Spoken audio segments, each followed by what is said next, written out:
Hello and welcome to episode 159 of the Truly Daebak Show. This week we have Andrew on to discuss some more serious, recent events, just to talk about, since we felt we should probably address them. Before we get to that, I'll just introduce everybody like I do every week. And so we're a weekly or bi-weekly K-pop podcast where we talk about Korean culture and what's going on in the K-pop industry. As always, I'm joined by Nate. What's up? I'll do my English stuff after. Yes. Or and my then dumb English lyrics. And then, as I mentioned before, one of our founders is back this week, Andrew, who doesn't have three things, I don't think. Long time no see. So, yep. And I guess to start off our first topic, I'll just kind of hand it over to Andrew.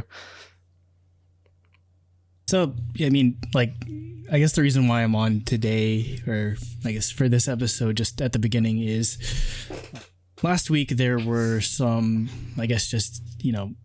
terrible events that happened in Atlanta, Georgia. Something like 8 people, that worked at a spa or salon thing, where 6 of 8 of them being Asian Americans or Asian people, Asian women, were killed in cold blood by someone. And it's, I guess, just sort of, I guess it's just sort of, brought all of this, this rise in Asian American, violence and racism, I guess, to the forefront of, news media and social media and whatnot. So, I guess I just, wanted to, come on here, just let us give our thoughts about it. So, I guess first off, I wanted to sort of just, pick your guys' brains about, what happened, or I guess just your thoughts on it. So, I guess where I'll start is, it's kind of a weird question, but when were you guys first, when did you guys first become cognizant of, Asian people or Asian culture, or when did you realize Asian, Asian people or Asian culture, was a thing? So, Nate, I guess. Yeah, for me, it's always been part of my life, really, just because I grew up, ever since I was really small. I had a Game Boy and I was playing Nintendo games. And gaming is such a huge part of my life that's kind of always been there. Is Japanese, obviously I don't even remember when I became cognizant that it was the video games I were playing were from Japan or whatever. But yeah, even then that led into watching anime and reading manga and stuff like that, growing up watching DBZ and reading Death Note and just playing video games my whole life. So yeah, it's always been part of my life, really. This was I wanted to bring this up too. Andrew messaged us and was like, hey, I wanted to come on to talk about this, and I was like, I was gonna kind of bring this up at the beginning of that next episode anyway, because it feels weird as Jacob and I being 2 white guys who talk about Korean culture for the past 3 years and have listened to K-pop for the past 10 years now or whatever. It would feel weird to just ignore this. Yeah. And we talked about it last year, or we talked about with the BLM stuff last year, with the rise in just or not even the rise, but the more continued police continued and more, it just became it hit a fever pitch or whatever of just being more out, just everyone was focused on the killings of Black people. And in the past year or so, ever since basically ever since the beginning of COVID, there's been this rise in hate crimes against Asian Americans and AAPI, right? Pacific Islanders. So yeah, it's just I felt like we had to bring it up. It's obviously, it's all over the news now. I'm sure anyone listening to this is aware of it. But yeah, for me, it felt like I had to bring it up because so much of my life is influenced by Asian culture, and it's like it feels weird. It would feel weird to just ignore it. Yeah. Jacob? I guess for me, I don't really know if I can pinpoint an exact time either, because like Nate, like video games and anime and stuff like that, which is common nowadays, have always kind of been a part of my life, and it was always part of like the pop culture that I consumed when I was a kid, and what I always like gravitated towards. And I don't know if that was for a particular reason or not, but like I always thought that anime was really cool. Everybody who's in Discord knows that I'm like obsessed with Pokemon. I've always been like with that kind of stuff. And while those aren't necessarily like all there is to, obviously that's not like the entire facet of like why I am now interested in Asian culture and like things like that and appreciate it. But those certainly were like probably most likely the sort of like gateway into like finding out about these sort of things. Cause like, these games and shows and stuff, I've been watching from Japan. And then like, pretty much ever since I have had access to the internet, I've always been active in like communities that are about like those specific like things that I always enjoyed. And that eventually led me to K-pop, which eventually led me to like Korean culture in like a wider sense, which led me to want to study the language, want to like hear about like, their history and the food and, visit it someday, which I eventually did. Yeah. I lived there for half a year. Like it's just, yeah. So you don't do that if you're not interested in the culture at all. Yeah. Yeah. Exactly. So it's like, I don't know. It's so, as somebody who like, I try my best to be respectful and like appreciate their culture and their people and, things like that. And it's like Nate said, something that's like a part of my everyday life, that it's really weird to see like, I don't know, like in the places where we live and like, and coexist and stuff, that like these sort of things are happening. It just, I don't know. It feels weird to me, and I don't know. Yeah. It's hard to put into words, I guess, like what I'm feeling, which is probably even harder as somebody who actually has to like worry about these things happening in their lives. Exactly. So it makes me feel like awful. I guess just to start off, I mean, I've always found it, I guess that, like, even if it wasn't that's the thing. Like, I'm Filipino and I'm mostly Filipino and part Chinese. So, like, I guess Chinese stuff definitely gets out there in terms of pop culture, but Filipino stuff obviously doesn't. But I mean, like, I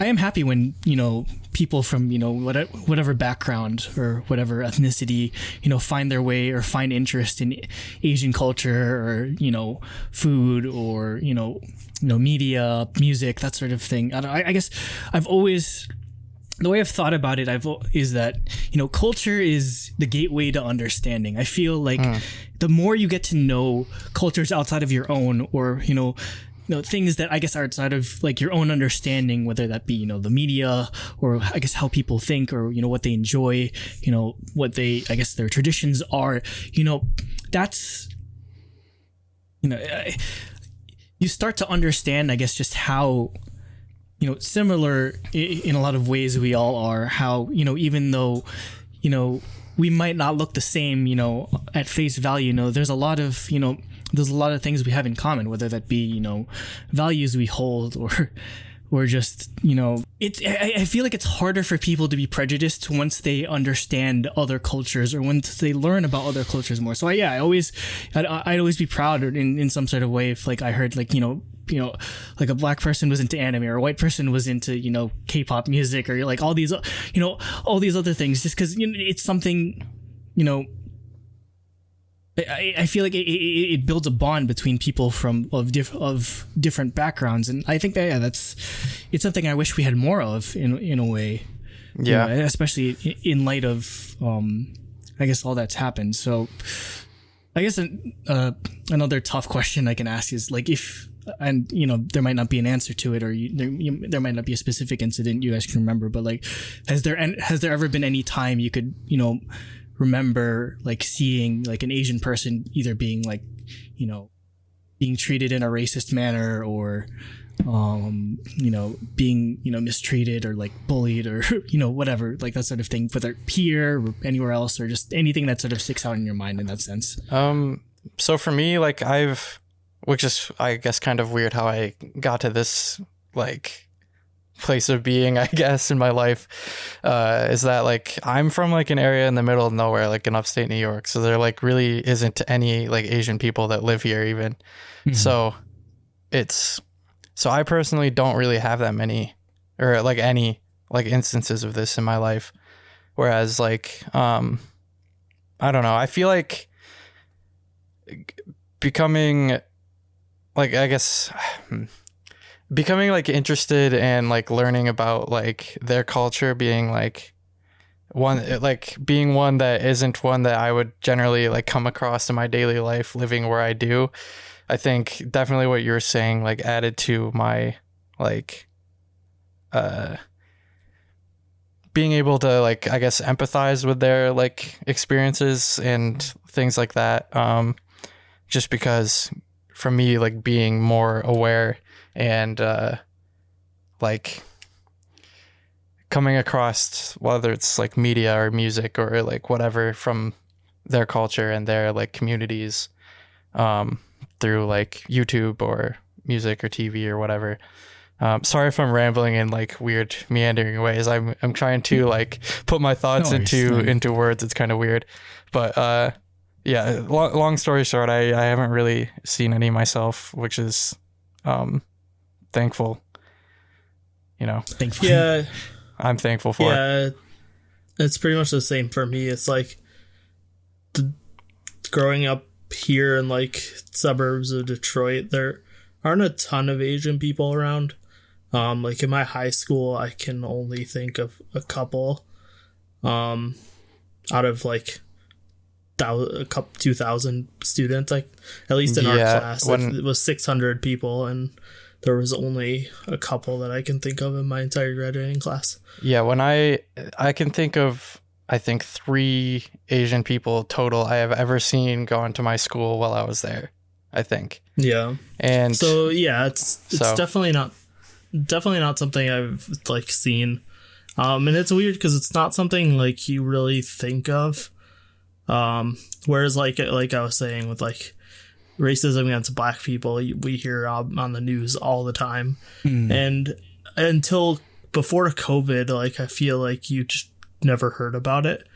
And it kind of just rose up with like Trump calling it the China virus, and that just, I mean, Trump caused so much hate against pretty much every minority and every prejudiced group. That's kind of what has me surprised that all this is like still happening. Like I kind of wasn't super surprised about it, I guess, when the pandemic first started. Like I remember hearing about it all the time, but it was always like really, not to minimize it, but it was always like things that like I would just roll my eyes at and be like, what is wrong with you? Like for the type of things that people would do. But yeah, like this event that you just like described, Andrew, like it feels like an escalation, I guess, which is crazy considering like we're kind of at the point where we're starting to get like control of the virus, and people are still holding this type of hatred. And I guess that's assuming that it's even fueled by the virus to begin with. Like maybe they've always been like this and we're just now becoming aware of it for all I know, but it's definitely a problem that it's becoming more apparent. I guess that's the hard truth to face in all of this, is that it's certainly been amplified by the events of the past year or so, but it's kind of always been there. I mean, it's always been there.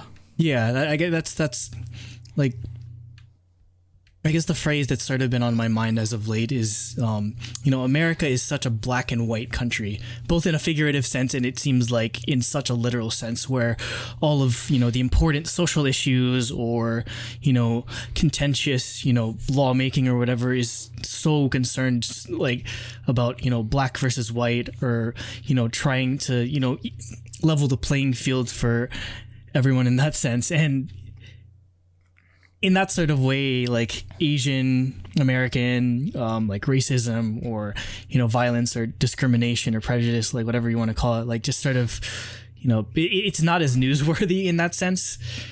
It's not, like, I don't know, I guess that's definitely something that's annoying in a way. Like, I guess that's where I feel the most conflicted, where I guess I'm glad that it's come to the forefront or that more people are paying attention to it, but I'm saddened that it required eight people being killed for people to finally start paying attention after all this time. Yeah, I guess that's where it feels the most confusing, where why wasn't it newsworthy before? Why didn't people feel the need to, champion this cause until, such and such events happened? Yeah, because, like we were saying, all last year there were, like, assaults and stuff, and those maybe you'd see a news story about it once a month or once every other month. There'd be one that would make a headline, but then it would kind of just be forgotten. So, yeah, it sucks that it requires something this bad. And I think part of it is like, it's weird because it was almost like racism against Asians was like more normalized and okay because it was less serious than racism against black people. Not to say it was like it was fine, but it's less of an issue that was like has been in the forefront. Right. Like, yeah, I mean, there's always been like this thing. There's always been like fetishizing of Asian women and like just like there's been different things around there that are like obvious. They're like, when you think about it, definitely like racist against Asians, but it was kind of like less culturally bad. Yeah, I mean, I guess that would be actually an example that I would always like, as somebody who like appreciates like specifically K-pop, for example, right? Like right. A lot of that's something that actually would come across, I guess, is like people like assuming I only like it because I'm attracted to the women, or like why would you like that? The men are so like, effeminate. Like exactly. They would like people, things like that, and it was just like, dude, do you not realize that like that is like actually incredibly racist? Like, it's just there's but the problem is there are a lot of people, like a lot of white people or non-Asian people out there that do it, like are into K-pop because of that, or have those like those fetishizations that are, it's like the reason like people think that it's okay and it's not. Like, yeah. And I mean, it doesn't even have to just be K-pop. I mean, I think there's, there's a lot of like stereotypes made about Asian people that just, for one reason or another have just become, normalized, or, that doesn't cause as much outrage when I guess they're sort of perpetrated, like the idea that like, Asian people are like this model minority that, that'll work harder than every other minority. Which I've always hated because I suck at math. Like, side tangent. Like I when I was a kid, I wanted to be an astronaut, and then I found out just how much math you need to do and physics and stuff. I'm just like, nope, this is too much for me. Like, I can't do it. So, stuff like that. I mean, I guess that's on the lesser end, just people always thinking you're smart or a hard worker. And I mean, well, but like, that's the thing is like, downplaying that doesn't help. Like, it's sure it might not be as harmful as saying the N-word or something, but it's still like, it shouldn't be normalized. It shouldn't be okay. Yeah, and I mean, it can get even worse when, like people are like, oh, Asian people have small dicks, or Asian people are terrible drivers. And, it's, that's stuff I'd hear, growing up sometimes. I mean, the thing that like I most like, it's just like if I ever point that out, sometimes people like look at me funny. I was like they didn't even realize what they were like saying, which like was crazy to me. I don't know. It just like maybe because I like, through however close it is or not, like it depends on your view, I guess, but I interact with the culture so often that like I guess I kind of like it's further ahead in my mind than it is in other people's. Like they may not realize it's like this subconscious thing where it's like I mean, that's the thing. Like when you just got to start thinking about it. So that's why I think it's important to talk about these things when they happen. Right. Yeah, exactly. And I guess the most frustrating thing about it is, it's just, I don't know. It feels like Asian, and that's the thing, like, racism or discrimination doesn't necessarily fall on, a political spectrum or whatever, but it feels like Asian Americans kind of get pulled back and forth in terms, or it kind of feels like I,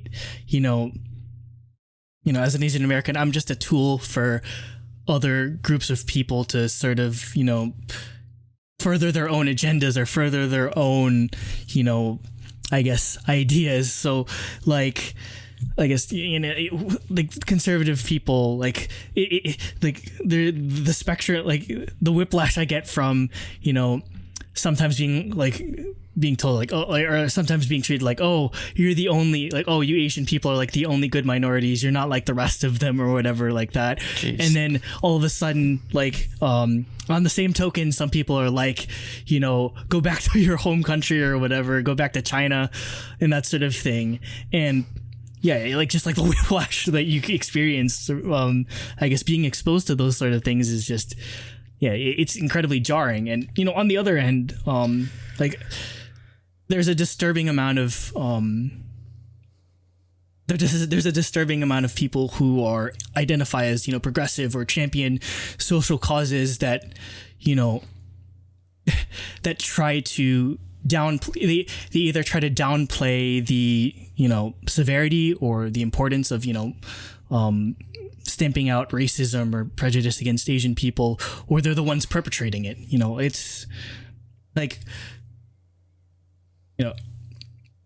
this there's a disturbing amount of people with the mentality that, Asian people are just, are because, I don't know, because more Asian kids get accepted to Harvard or something like that, or I don't know, like there's a lot of Asian people and Asian American people in STEM, like it's them abusing the like model minority sort of stereotype again. And no, they sort of like take their anger out on that and say like, oh, like Asian Americans are like agents of white supremacy or stuff like this is the kind of shit like I have to hear or I have to deal with, and it makes it so hard to talk about these sort of things because I guess it's gaslighting to some degree because I'm afraid to talk about the racism I experience because I'm afraid I'm going to be called racist. Like that's it's I don't even know how to deal with it. It's something I've struggled with, I guess, just for so long, where people just have this on whatever side of the spectrum have this preconceived notion of just who you are, or I guess just I can count more than I can count on more than the amount of fingers I have, the amount of times of like, do you speak English, or where are you from? And they're not asking if I'm from Woodbridge in New Jersey, stuff like that. And that's the thing, I guess that's where it kind of feels like everyone's just sort of just piling on Asian American people, and it makes it hard to sort of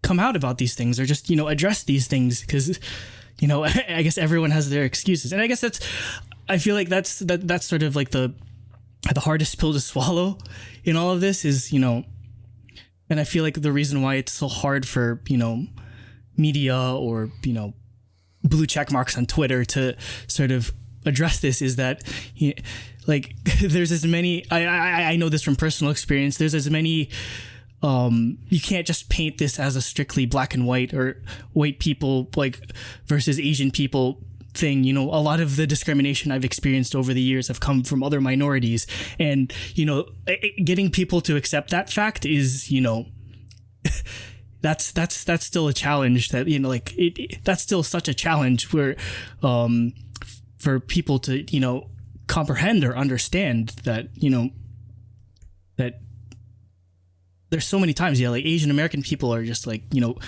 among other minorities are just vilified because we're perceived as, oh, we do better, so we're not, we don't count as having struggles, or that we all have privilege. And I know for a fact that like having experienced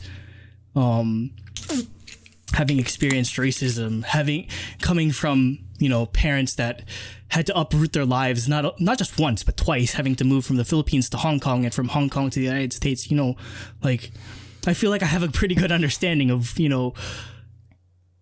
what it is to be a minority, or just what it is to be someone that like trying to make your way in this country after experiencing such hardship and going through so much. And I guess that's what makes me angry the most is that, like, why doesn't like, I guess just one comment that really pissed me off I saw the other day was Jeremy Lin. He made he's a saint by God. He's been at the forefront of all of these all this discussion about like Asian American racism and discrimination, and he like coincidentally he had like this I guess just like forum or just like this discussion with the Mental Health Coalition, which is partially founded by my boss Kenneth Cole. So like of all things, so he was obviously speaking out against Asian American hate and all that sort of thing. And like the first comment I saw was it was somebody saying Asian people never supported Black and Latinos when they were going through their stuff, so why the fuck should we care? And that really infuriated me, because why is, I guess just in general, like the idea of, the actions of certain individuals representing a larger whole or a larger group, like it's frustrating. Like I know it's the relations or like the dynamic between Asian Americans and Black Americans and Hispanic Americans, it's complicated. I understand that, but it's why does everything have to be like a team sport, or why does everything have to be us versus them? It doesn't have to be like us versus them. Yeah, exactly. Because it gets us nowhere. Exactly. It just perpetrates an endless cycle of fuck you, I got mine. Like it's no one's going to become better after that. And no one benefits from that mindset, really. And I guess it's this. That's what hurts a lot, is because it seems like there's so many people with that mentality that just get accepted. And I was kind of nervous coming to do this because I'm still afraid, like in the back of my mind, I'm still afraid there's going to be people that are like, Andrew's a fucking racist for daring to speak out against other minorities that are being racist towards Asian people. Like that's the kind of fear that's sort of just been or like that's the kind of fear that's sort of just been implanted in me, because I've just been sitting here for so many years having to seeing this, sometimes experiencing this, and it feeling like no one wants to listen, or that none of what I experience counts. Yeah, and that's not even what you're doing. Like, you're not, obviously, like we're saying, that's the whole point, is like there are some people, no matter what race they are, that are racist. Like, but those people don't, like, they aren't like representing the entire group. And like, but yeah, that mindset is just so like hurtful. It's like feminists who hate men helping the feminist movement and stuff like that. It's like, you're not doesn't help helping anyone. your own cause by excluding people that are trying to help you because you see them as the enemy. When just because excluding of like people who you think are excluding you. Like, it's when they're not, like, it's excluding people from a group who you see as is excluding you from other things.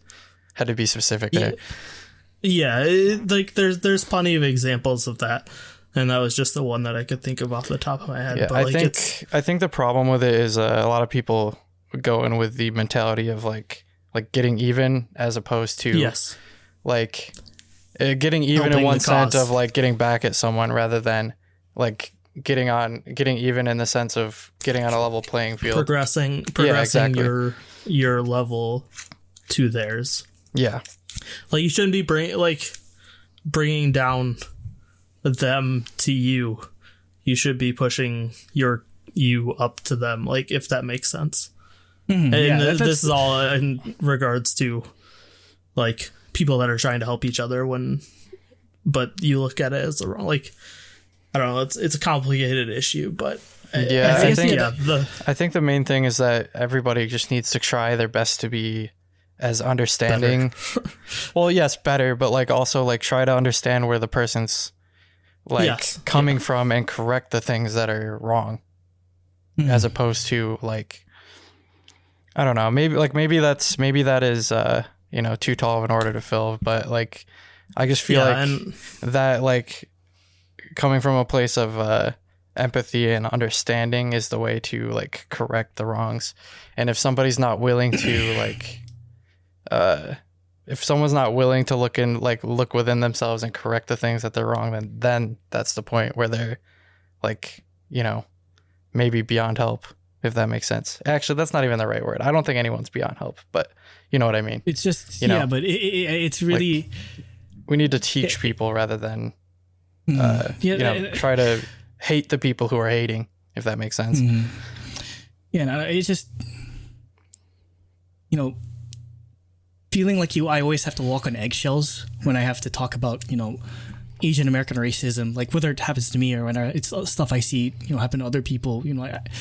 It makes you feel alienated. Like I remember there was a case that, like, something that really stood out to me. I mean, of all the other things, I mean, like, in New York City, there were they right at the beginning of I guess the shutdown with the pandemic, there were a bunch of stupid teenagers. There's just old man walking just down the street or whatever. They poured a bucket of water on him to maybe just get rid of COVID or whatever. There was an old lady riding the bus, and she just got antagonized by these school children saying like it's your fault, like you're causing all of this. I heard about an instance where like they like sprayed hand sanitizer all over somebody or something like that. It's like actually absolutely insane. Yeah, I mean, like for better or worse, like I guess I'm numb to that sort of behavior because New York City, it's like that's just an everyday headline in New York City. But just to see, I guess just how normalized it got, I guess was just infuriating. I guess what the most infuriating thing was, after the George Floyd murder, when all these riots were erupting all over the country, in a lot of places with a high Asian American population, so like San Francisco or like New York City, like a lot of a lot of places like Chinatown were getting targeted, and like people's livelihoods were getting burned, and everyone had the gall to say, "Oh, that is justice, that is justified," and it angers me so much because what did those people do? Like, I've been to Chinatown. I know people. I know people in that community that they work so hard. They work so hard to make a living, or to pay for school for their kids, or to send money back home because, you know, they have elderly or they have other family they have to support. You know, what justice do you get out of destroying their livelihood?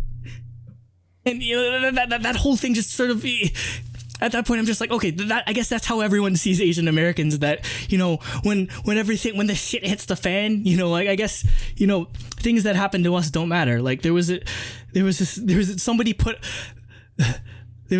like a black man that uploaded a video to Facebook. I think it was, he was from, like, I don't know, San Francisco, or, like, I don't know, it's like some area out in California. You know, there was this, you know, it was a Chinese person that had a restaurant, and like his restaurant was just destroyed, like amidst the riots, and like basically like the windows were shattered, like everything, like his all of his money was stolen and everything. And this guy just comes in filming like on his phone, and he's just like laughing at him. He's like, look, they fucked your shit up or whatever, like basically like antagonizing him. And, you know, something like that never made headline news. Like it pisses me off when I have to go to Asian American websites to find like that these things sort of happen, because it seems like people are so afraid to touch these subjects. So, you know, that's why for so long I've stayed silent, because it seems like either people don't want it to make the headlines, or people don't want to touch it because it doesn't fit their narrative. But, you know, like I at this point, you know, after seeing 6 Asian American women get killed, you know, I'm out of fucks to give, in all honesty. You know, I can't stay silent anymore, because, you know, I'm sick and tired of this happening. You know, I've experienced, you know, I've experienced, you know, racist incidents since I was a little kid. I remember, you know, when I first moved to Woodbridge, New Jersey, and it was the first time I had to take a school bus, and my sister and I, you know, obviously moving to a new place, we didn't know anyone or whatever. And, you know, as you know, kids are just wild when it comes to school buses, like just like bouncing off the walls and shit. And, you know, we had to stop taking the school bus, and, you know, our mom had to drop us off because, you know, the kids on the school bus kept saying, you know, oh, Asian people can't sit here. Oh, Asian people smell, or, oh, like, you know, you have to sit in the back, or that sort of thing. And, you know, it was so jarring for me, because I grew up, you know, until that point in my childhood, I grew up in Jersey City, where I was surrounded by, you know, there's a very large Filipino population there. So, you know, it's something, you know, it was the first real time I ever, I guess, just understood or like had to deal with racism. And I mean, it was like that through all of like school, where people would say, you know, oh, like, because I'm from the Philippines, everyone would say, oh, he's from Filipinas, or, oh, you know, pork fried rice, or, oh, ching chong, like that sort of stuff, like that, like stuff like that would just go by undetected or you know, addressed by teachers, by, you know, whatever, for so long. And so, you know, I just conditioned myself, well, to be like, well, you know, no one else gives a shit, so I guess I just have to, you know, ganbatte, just like endure it and keep it inside. But I'm sick of it. You know, why do I have to pretend that my, like, the racism that I experience, or the racism that other Asian Americans experience, doesn't exist? You know, why and it's stuff like this that, you know, I've lived here my whole life, and, you know, there's sometimes I feel like a foreigner in my own country, you know, where they move the goalposts, or they just, you know, beat you down for no reason, like, where, oh, I'm not American, like, I do weird, like, the food I eat is weird, or the like the way I talk is weird. You know, English was my first language, so you know, like, oh, you're not American enough, and so, like, I try to be American, and then, you know, it's never enough for some people, you know, and maybe that's probably a big reason why I want to move over to Japan or something, just because, you know, if I'm going to feel like a stranger in a country, I might as well move somewhere I don't have to pretend that I'm, you know, a foreigner, because That's always been the hardest thing to reconcile, is that, you know, I have American citizenship, you know, I love living in this country, and I still feel so alone and isolated and excluded. And I don't know. I know there's a lot of other people that feel the same way. I know there's a lot of other people, not necessarily even just Asian Americans, a lot of people where, you know, first generation Americans that are, you know, people where families are just moving, where they feel, you know, you can't fit in no matter what you do, no matter how hard you try. And it's been so hard for me to, you know, understand or come to terms or accept why it's like that. And I don't know it's going to take for that to change. And as glad as I am that, you know, things like K-pop are getting so popular, and, you know, like Parasite can win a Best Picture award, or Minari can get like all these awards. You know, sometimes it feels like people in America care more about Asian people in Asia than they do about Asian Americans. You know, that's what hurts the most, is that, you know, there's a lot of people that appreciate, you know, Asian culture and Asian food and all this sort of stuff, but, you know, pay very little attention, or are the ones perpetrating the, you know, the discrimination against, you know, Asian people that live here. So yeah, I don't know. Like, I don't have any answers. I didn't have any, you know, big, you know, I guess, master plan for how we're going to fix this, because I don't have the answer. I don't know. I haven't had the answer my whole life. You know, I guess I just wanted to just share what I've been going through, and I guess share my thoughts, just because, you know, I don't know, I've had it. I mean, my sister had to buy pepper spray last week just because, you know, she doesn't feel safe anymore. Yeah. So, well, I think one of the big things is that we just got to keep bringing attention to it and keep like talking about it, so that people think about it and are aware of it, and, you know, don't just forget in a week or whatever. Yeah, exactly. Don't just like you're like, oh, here's your you know, sorry, moving on, you know, like actually you know, try to make an example in your own life, I guess. You know, for, you know, it's people who don't experience this type of discrimination, like, try to be aware of it and try to speak up when it happens, and try to exactly be aware of it yourself so you don't do it.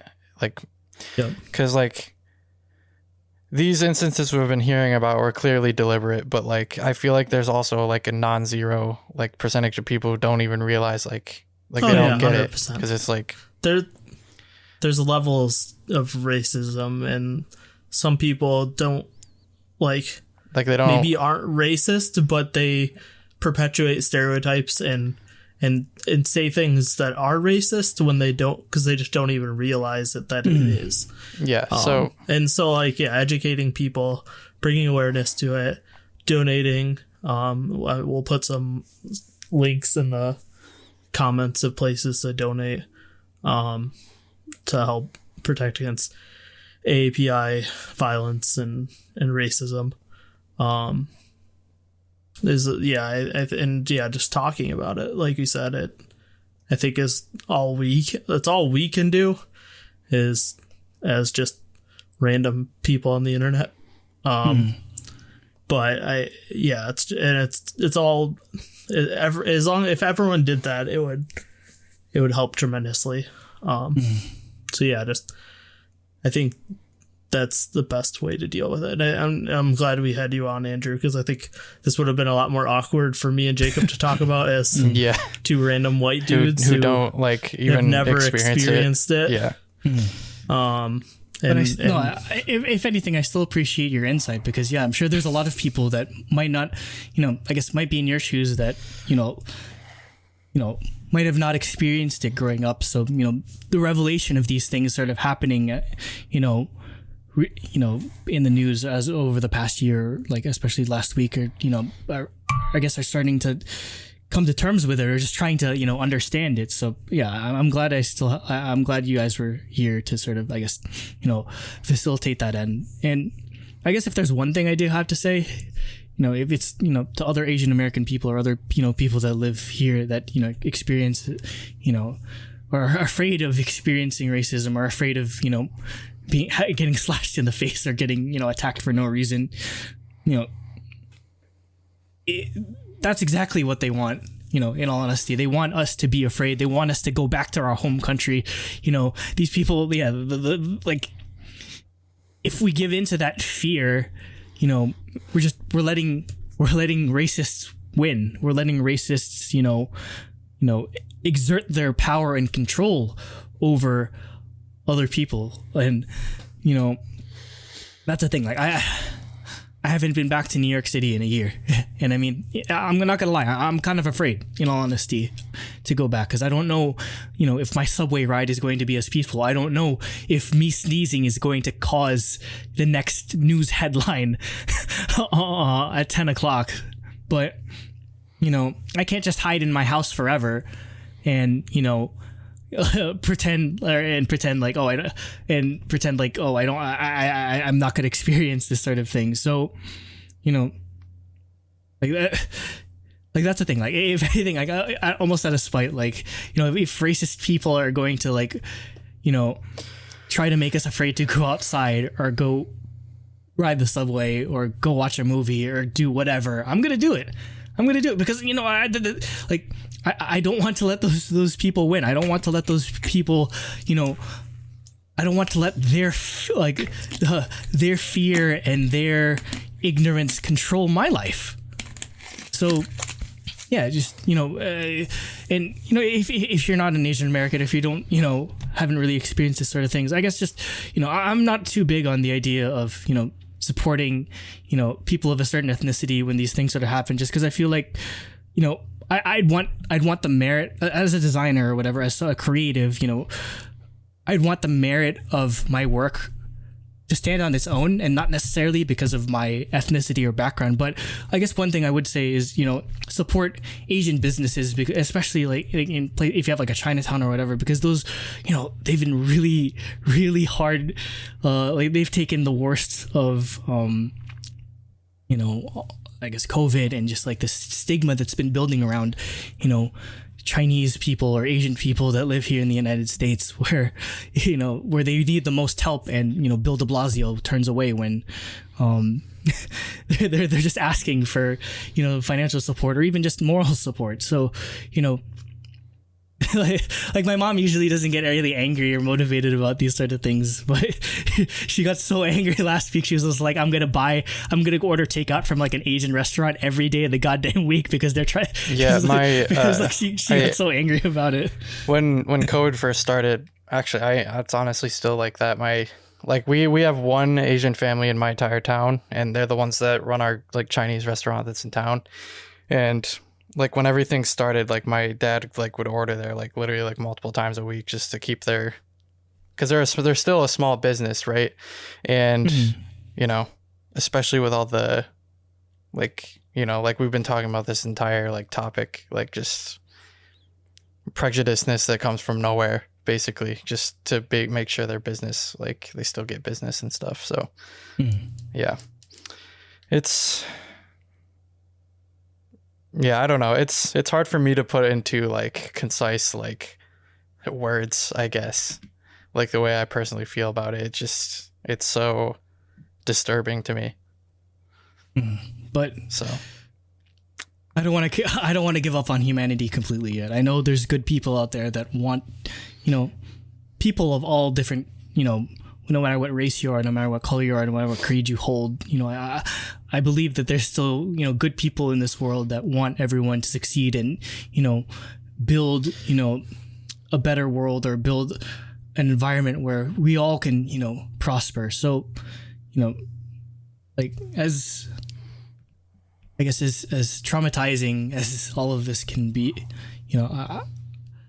I'm still hopeful that everyone, as drastic as these murders were, I'm hoping that it was the wake up call that everyone needed, and I hope it spurs everyone to at least be more aware, if not take more action against Asian American violence and Asian American racism, and to all the people, to anyone that feels compelled or feels inspired to do better, I thank you, because it feels like I've been fighting, or I've been dealing with this my whole life alone. So to have anyone's support would just it'd mean a lot to me. So thank you. Yep. Yeah, I guess just closing thoughts would be I think and from my feelings at least, I guess, is like I think the main way forward is just to promote understanding rather than division, and try to like lead people in the right direction, and make sure they're aware of these issues that are happening so that they don't repeat them, so that they're aware of them, so they understand why these things are wrong. And yeah.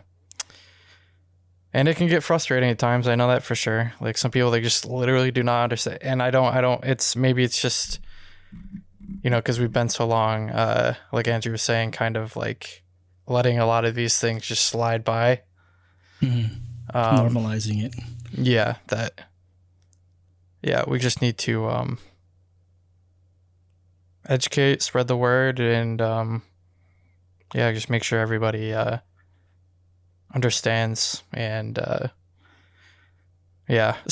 sorry if I'm again not being the most like eloquent in the way I'm saying this, but I hope people get what I'm trying to say.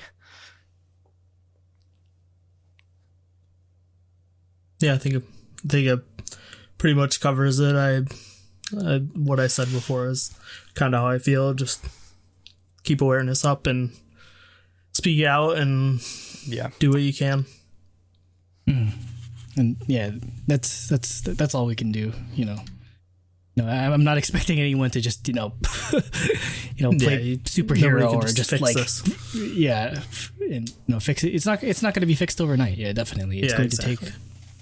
There's going to be some growing pains, but yeah, I guess the more people that become aware of the problem, the more people that are will be able to contribute to the solution or the improvement of the situation. So yeah, exactly. Yep, that's all I got, I guess. If anyone wants to share their own experiences with Asian American racism, or just I guess their whatever general thoughts or feelings, I'd love. I'm more than welcome in discussion, or just sharing your thoughts in the comments. So thank you. Yep. And I guess I'm out. All right.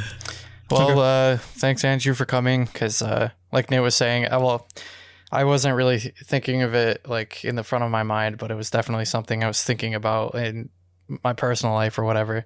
And Nate said he was going to suggest talking about it, so I'm glad you wanted to, because I think having your insight on it and experiences and whatnot was useful for sure. So useful, definitely. Helpful. All right. I'll be back sometime next week to cry over Eyes One, so don't miss me. Don't miss me too much. All right. All right. See you guys. All right. See ya. All right. And then there were two. Transition to not serious topic. Yep. So now we have our, I guess, regular scheduled programming, which back to, what most people probably came here for, which is our K-pop reviews. We got 3 of them this week, which is pretty cool. You need to intro me at some point. Oh, yeah. Just for my lyrics. Nate can give his English lyrics, since we already introduced him in the beginning of the episode. Yes. Actually, this is a good intro for myself. Hi, I'm Uni, and we drive in a jump truck. Amazing. Yep. Nice to meet you. Yes. All right. And I don't know if I even said who I was. It's going to be like emotional whiplash for people. Yeah. As you can see on the screen, I'm Jacob. #NoBlownote. And oh yeah, you didn't introduce yourself? I don't know. I think I just said you as Nate and Andrew, I think. I don't remember. Yeah, and then we just jumped right in. Yeah, I mean, it was probably better to just jump right into that anyway, so. Yeah. Anyway, I guess we can just kind of start off with like, what have you been listening to? For me, when did we record last? Was it 2 weeks ago or last week? I don't remember. It was 2 weeks ago. It was 2 weeks ago. It was 2 weeks ago. Yeah, I actually haven't been listening to that much music in the past 2 weeks. I did have to drive today though, and so I listened to Audio Slave and My Chemical Romance, and then today I've been listening to as well the albums we've been reviewing. So we're going to be reviewing. So yep. Like I said last time, I made a playlist for when I'm driving of just random like newer girl groups and stuff that I just put on shuffle. So I've been listening to that. The stuff we're gonna review. Also, Japanese Dreamcatcher came out today. I did not know that. I gotta listen. There's to that. only 3 songs. So it's a single, and one of them was No More, which came out like 4 months ago or whatever as a single. Okay, so 2 new songs then. Yes, All but right, cool. They're good, and No More is amazing, and I should have listened to it more than I did. And yeah, the new B-side is amazing. The new single is great, so check out Dreamcatcher. Speaking of, I got the greatest light stick ever made. Yep, go check out the unboxing. There's an unboxing, yep, as Jacob said, that is up on our channel already. I could not wait till the end of the month to unbox it, so I made a special video, so go watch that. Yep. I'll re-unbox it on the stream for people that didn't watch the video, but yeah, honestly, I think that's like one of the best K-pop like item packaging I've ever seen. Yeah, it's super cool. It's so good. So yeah, I unboxed that. It was awesome. I'm going to be doing my unboxing stream this weekend. If you're listening to this the week it comes out, on Sunday. So come hang out where I'm going to be unboxing Shiny and Chungha and Stray Kids and this amazing light stick robe for my Pink Panda bong. So yeah. Oh, also one of the albums we're reviewing today I just got in the mail. Purple Kiss. Purple Kiss. What on Because I Weeekly? Mixstarred it. Weekly, I stupidly bundled it with IU, so it won't be here for like a week. Yeah, so you have to wait for IU to release. Yes. Interesting. I didn't That's tonight at 5 a.m., which I think I'll be sleeping by then. So it won't be here in time for this unboxing, probably. It'll have to be unboxed in April. Nice. Well, you'll see it then. And I guess with that, we can get into the... Oh, don't forget to check out our Discord. Oh, check out our Discord. Yes, I always forget to mention that in the intro. Yeah, our Discord is like kind of the best place to kind of interact with our community. We have tons of cool like activities going on. We're trying to start up K-pop bingo, which is an interesting concept. Yeah, bingo's starting soon. We have our song ratings. Fantasy League starting tomorrow or Friday. By the time this goes up, unfortunately, you'll have missed it. Yep. Although I think we're letting people join late in fantasy, and just take from the leftovers. Interesting, because they'll kind of just get screwed anyway. They won't get all the best people. Yeah. What if they like randomly had a Brave Girls tier member and then they just get... Yeah, well, I think Brave Girls will be taken. Yeah, now they will for sure. But yeah, so maybe you could join. Don't hold me to that. I'm not 100% sure. But yeah, we do fun stuff like those. We got a fun system that might come out eventually soon that I don't want to talk about yet, but will be cool if we can get it working. And yeah, we just do fun stuff, hang out and talk about pop culture and obviously K-pop and any other things. K-pop, non-K-pop music, movies, TVs, books from anywhere, games. Yeah, we will basically talk about whatever. Yakuza, Yakuza series. Yeah, Nate's been sucked into Yakuza for the last it's great. Month? 2 months. 2 months, yeah. Although I took a break. I'm playing Doom. Oh, I just finished Doom today. Right. So I've been sucked into the world of Skyrim modding, which is pretty fun. So, yep. Anyway. Okay. Let's get into our albums. First off, we got Purple Kiss. So Nate, you want to read? You want to read the things? Yeah, I can read. Okay. So yeah, this is Purple Kiss Into Violet, new girl group from RBW. Yeah, RBW. Rainbow Bridge World is now what it is. I could never. I know it's Rainbow Bridge. I think it is Rainbow Bridge World. I never remember. Nobody ever. That's why I started. I started to say it out, and then I was like, "Wait, I don't actually remember what this stands for." Yeah, it's Mamamoo and One Us, right? Yeah, and One We, One Us. Yeah, so that's what you'll probably know them from. Right. So it is Rainbow Bridge World. Right. They also have Romance, which Romance. You released one good song and then around. A ballad, and then never again anything, from what I remember. Apparently, they've released stuff other than Listment. I don't know. Apparently, they're still I remember around. I loved She by Romance, and then I didn't really hear anything that I loved after that. They were a really good vocal group, though. They were looking like they were going to be a male Mamamoo, and then it just didn't happen. Yeah. Anyway. Yeah. So yeah, this is Purple-Kiss, their new girl group, first girl group since Mamamoo. They had some pre-release stuff. They have pretty popular group of trainees, a couple people from YG and a couple people from survival shows and stuff. Yeah. So yeah, well, we'll get into their debut. How many of the members were on Produce? Weren't some of them on Produce 48 or something like that? Probably. I think somewhere. Someone tell me in the comments, because I feel like one of them, at least one of them was. So I'm gonna look it up right now. Produce, Mix 9. Okay, so they've been at everything then. This one wasn't on anything. Japanese member, former YG trainee. Interesting. Yeah, so yeah, one of them is former YG, two of them were on Produce, and one of them was on Mix 9. So some people know about. So yeah, let's get into their debut album. Yep. With Intro Crown, which is really weird and not great. I thought it was good. So you liked it? Okay. Yeah. So it's very clearly a Billie Eilish ripoff. Yeah. That much is definitely true. That's definitely what they're going for. So that's a comment that I kind of have about the whole album, is that I feel like every single song is them doing an impression of another artist, if that makes sense. Which I think they do well with all of them. I think they just don't really have their artist identity yet. Because all three of the singles they released have been quite different, I think.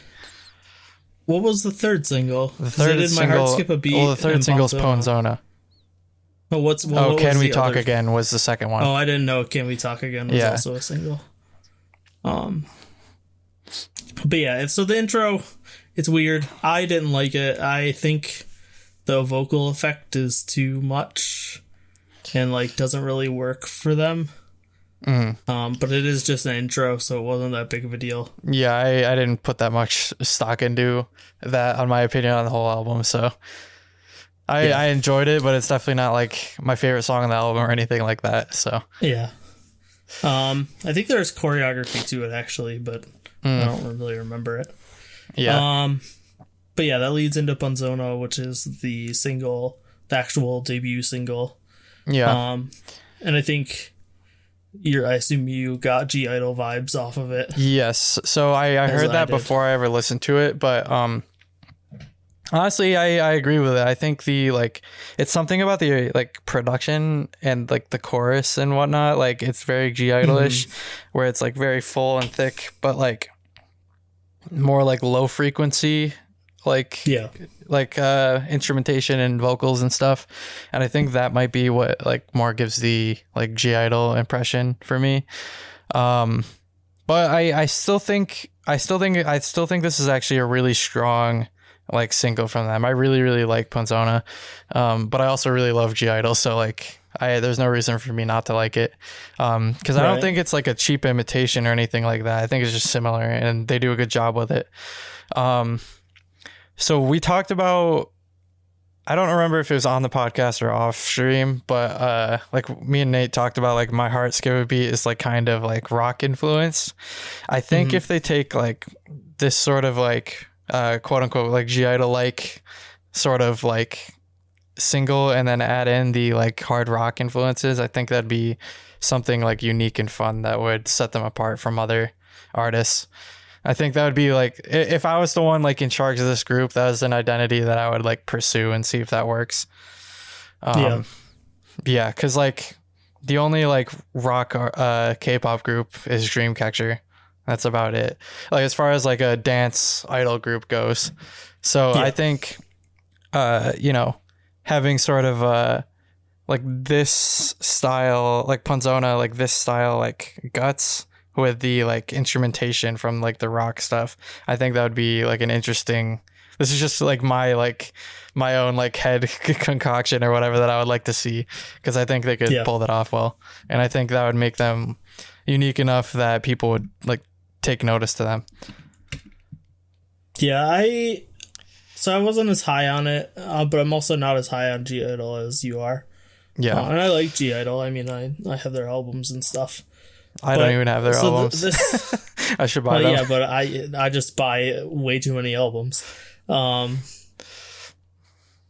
so I felt like this did feel like a G Idol song, but it was a bit more simple than G Idol's songs. Yeah. I did like the bass line though. But yeah, I thought it was a good debut. I think the chorus is catchy, and their vocals are pretty good. And I actually really like the rap parts. But like, it's weird. It's just like nothing about it blew me away, I guess. Like I thought it was a solid single, but it wasn't like something that like I just want to listen to over and over and over again. Yeah, for me, I think it definitely grew on me after subsequent listens for sure. Like the more I listened to it, the more I was like used to the flow of it. Something you say about G Idol all the time. Wait, what? I said I feel like that's something you say about G Idol a lot too. Yeah, that actually is true. Like I listened to the song and at first I'm like, yeah, this is all right, and then I just get like addicted to the song. yeah, that does happen to me with G Idol. Like that happened to me with Hwa for sure. So yeah. So next we have Can We Talk Again? And I thought this followed up Punzona pretty well. Similar vibe, less poppy though. Yeah, see, this was more like an R&B like style song, and this is another one of the like several identities they've kind of got going on in this album, I think. And it's not that I want them to make the same exact song all the time. It's just I feel like I could see other artists doing this, if that makes sense. Like nothing seems like specifically unique to Purple Kiss yet. Like, oh, that sounds like Purple Kiss. You know what I mean? I was gonna say, granted, so like, it's their debut mini album, so it's not like I expect that like right out the gate, but like I see they're like playing with a lot of very different things that are within like kind of a similar wheelhouse, if that makes sense. Yeah, I was gonna say, I feel like ignoring the intro, the first 3 songs do kind of have an identity. Yeah. But you're right in that it's not something unique to them. Like it is kind of just this girl group like G Idol style girl group, like that's a lot of groups are. That's kind of what nowadays. I'm talking about. Is like you can hear a WJSN song and be like, oh, this sounds like WJSN. You could hear a G Idol song and be like, oh, this sounds like G Idol. You know, like those are like 2 groups off the top of my head that really have their own like specific sound. Dreamcatcher as well, that we had mentioned too. It's just I like when artists have that kind of like identity that they sort of have and play within that like kind of region, if that makes sense. Right. So yeah, for Can We Talk Again, I think it's more R&B, but I think it is in a similar sound space as Punzona. I thought it had another great bass line. I think I like the instrumentals of this one more than Punzona. I think I don't know which one's my favorite. I think Punzona probably, but Can We Talk Again is like I like it almost as much because I think they do a really good job with it. With My Heart Skip a Beat, like I listened to it before and I like it, but I feel like it still kind of feels like the rock thing is kind of a gimmick, if that makes sense. Yeah, we'll get there. Yeah, because I have some comments on that as well. So yeah, next we have Skip Skip. I think parts of the song are fantastic. Like I really like the pre-chorus, and I like the chiptune synths. But I thought the chanting and the first rap verse were a bit much. For me, like it just seemed a little too much for me and kind of disjointed. Yeah. I thought the second rap verse was better though. I don't know if it's just because I went into this like comparing them to other artists, and maybe that's like my own bad. Like, sorry to anyone if you dislike the comparisons. It's just like what came into my head. This kind of reminded me of like just Chungha's like last album, like this sort of like style. And that might just be because it's like fresh in my mind or whatever. But that being said, again, if it sounds like somebody I know, but they do a really good job at it, I think. Like, I think it's like, that's why, like, I'm like, in general, I'm very high on this mini album. I really liked most of the songs on this. Like, yeah, it just sounds like they still need to kind of figure out like where they want to go still, I think. So, yeah. I think the vocals, specifically like in the chorus, sound pretty good. I like the vocal tones of a lot of the members. I think that's another thing that I kind of like, that's kind of like G-Idol, is that like their voices are a little bit on the deeper side compared to other groups. Yeah. Like Oh My Girl, for example, they have very like high pitched vocals. Yeah, I like the more like lower pitched vocals. I think are really nice. So something I enjoy from that group, or this group. Next we have Hello. It's a cover of the Weeekly song. Yep. This is a slower, like, ballady pop song.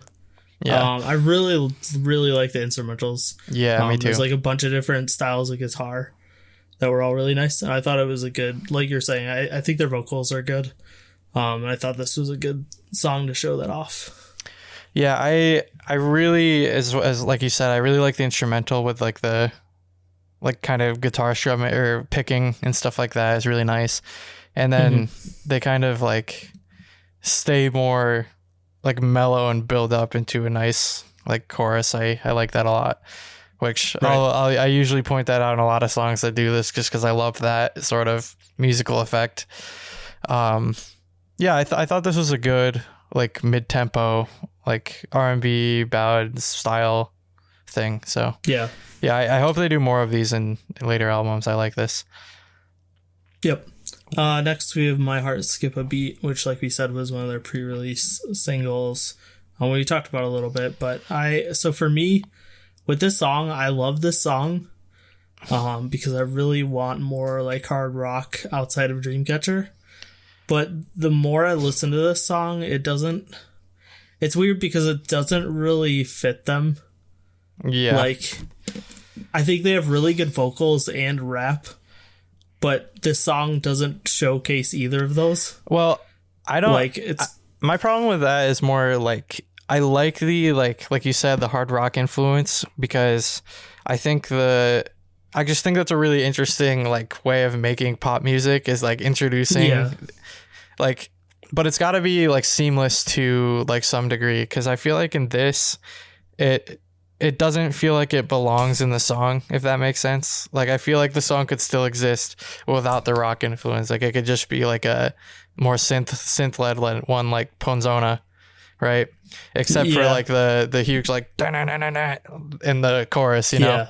Like, but maybe they could have made that like bass, like drum and bass like sort of thing or something, right?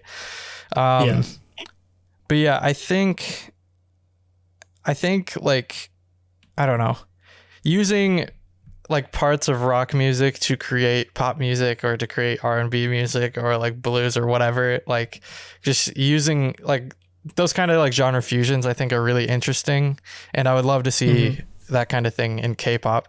And I think they're attempting to do that here. It's just, I think they need a way to like make it mesh a little better, I think, especially in the verses, because I think the chorus, it works perfectly, but in the verses it kind of feels like they kind of just added the and you know, kind of called it a day. Sounded like you were going into the Ghostbusters theme song. Yeah, I guess I looked at it in the opposite way, but I agree with you. Like, I kind of just looked at it as I really love the instrumentals of the song, and they didn't fit it within the song. Like, their vocals and the rap didn't fit within the instrumentals, but I mean, it's the same point, basically. Yeah, like two parts that don't really fit together perfectly. Right. Yeah. I love this song because of the instrumentals, but I Yeah. don't think it fit the group well. I really like the idea of this song, so that's why I kind of Right. want them to like make something kind of similar to Punzona again, but like try to do this again. I think they could make it work. I think it'd be interesting. So And finally we have Period, and this is the actual ballad, and honestly, this might be my favorite song on the album Yeah, it's pretty because good. their vocals are so good. And we talked about this with aespa a bit, but like I think they're up there in terms of new girl group like vocals, which is which you could expect from RBW with like Mamamoo and stuff. right. But like we've said the past few episodes, like K-pop's been moving in a more performance direction. Yeah, like so more it's more nice. hip hop influenced, more like less vocal focus. Like, yeah. Yeah, like the vocals aren't as much of like an important factor to girl groups lately.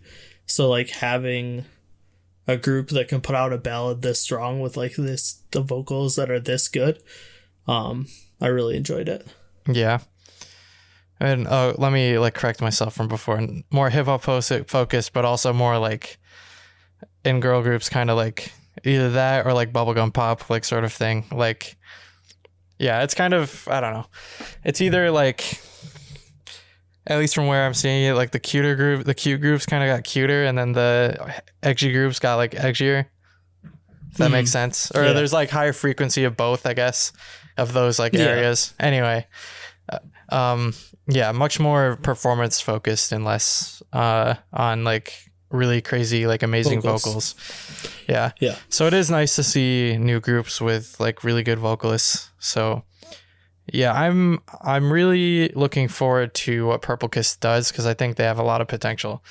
Because like, while I did think a lot of their songs seemed like derivative, I think they, from an execution standpoint, are like really, really strong. So I'm looking forward to seeing what else they come out with. Yeah, I agree with that.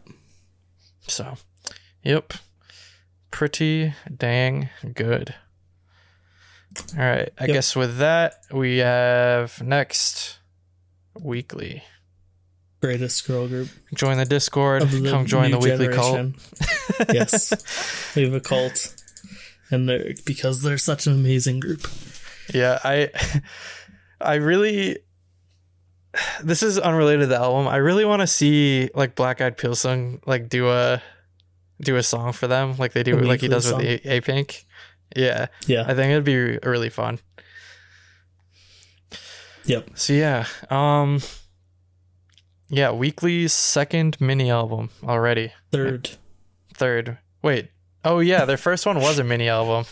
Yeah, I don't know why, but I was thinking it was a single. I don't know why. Tag me because it had Hello on it. Yeah. Well, no, I was thinking it had. I don't know why, but it's because I mostly just listened to Tag Me and Hello. Tag Me. I just in my head it was a single with just Tag Me and Hello on it. Oh, okay. Yeah. Nope. It was a mini album. Yep. Third mini album, which is actually kind of impressive, I feel like. So they've been hard at work. Yeah, nonstop. Putting in the reps, which most new groups have to do to kind of get up there. Yep. So first song, we have Yummy. And I don't know. I feel like a lot of people weren't super high on this album, but I personally really like all the songs on this album. Yeah. I mean, It's just like, I don't know if people were expecting, but this is what I expected from Weekly. Like, just like really cute and fun, like, songs. Yep. 100%. Yeah. I don't know. I feel like this, as well as Uni, like they kind of, like, maybe people get mad at this comparison, but I kind of feel like this is like the appeal of this for me is like similar to like Red Velvet's like The Red, like a lot of the B-sides on that album. Yeah. I just like the energy of it. Like it's just, yeah, I don't know how to describe it. I guess it's just, yeah, the chorus is really fun for me. So. Yeah, I pretty much agree with you. Like you said, this is just Weekly doing their like pure pop goodness. Yep. I think the build-ups and the chorus are super catchy. There's fun hooks. I really liked the like synthy brass that contrasts with their vocals, because their vocals are so bright. For the chorus. Yeah, it's just a fun song to start the album off with. I don't think it's like top, like one of their best songs. Yeah. But I think all of their songs are really good. So yeah, it was just fun. Yeah. Next is Lucky, and I feel like I really, really like this B-side, actually. Like, this is just like I don't know, maybe it's just because it's been a while since I've listened to like summer music, but like I just really appreciate like right now, this time of year where it's finally becoming spring, getting some music that like goes really well with the warm weather. I've been kind of like talking about that the past couple episodes, just because I've been kind of in the mood for that. Yeah, the like the vocals are nice, like in the like kind of falsetto-y, like in the like verses. The rap in this I thought was actually pretty fun. The chorus is catchy, so yeah, I thought this was a fun song. What about the post chorus? Yes. Were you just gonna skip over it? Yes. The weird part? Yes. You were? Okay. So this is Ji-yoon's song, so that's why it gets weird. She did My Universe, and I don't remember the song she did on the first album. But they always get weird. But yeah, I like the song. I think it starts off nice with the vocals and the acoustic guitar. It has another great chorus, like you were saying. But the weird la la la part is I didn't think it was that weird. I thought it was catchy. That's why I was kind of confused. It's like, everyone was hating on it. Oh, really? Yeah, I don't know. Yeah. I think it's fun. I think it is weird sounding. I can see how it could be maybe annoying for some people, but I think it's fun. It doesn't work for me, but it doesn't ruin the song for me, like people in Discord were saying. I think the rest of the song is like really good, so I can overlook it. I personally, I love do this know song. people.